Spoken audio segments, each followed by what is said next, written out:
A while back, I made a battery state of charge estimation algorithm. So this is basically the algorithm that tells you that your phone is, say, 60% charged.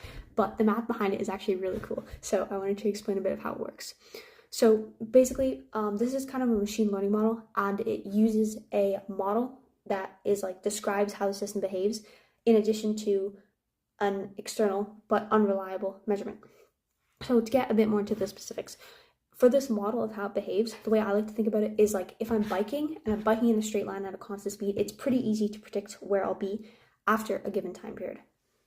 And in the battery's case, this biking model is called an OCV SOC curve. So that's basically open circuit voltage plotted against state of charge. So the way this works is you measure open circuit voltage at 100% state of charge, or when the battery is fully charged, and you measure it continuously as you discharge the battery at a very low current until you get to 0% state of charge or completely discharged.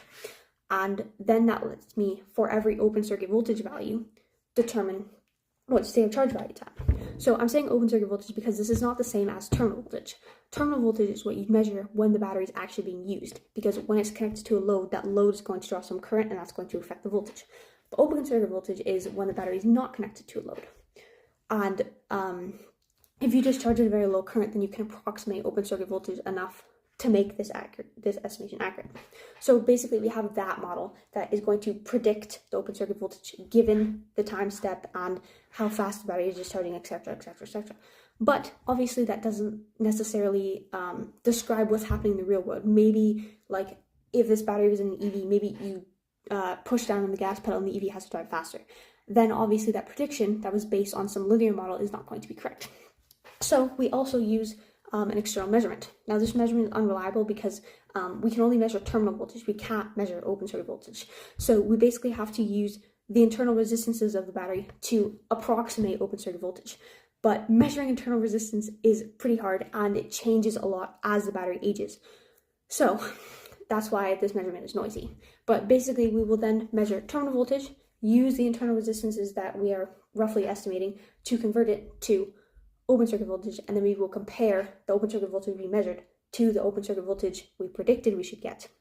And then there's a matrix that defines how much we trust either of those based on the accuracy of previous estimates, and that will let us combine both of them to return the best estimation for state of charge.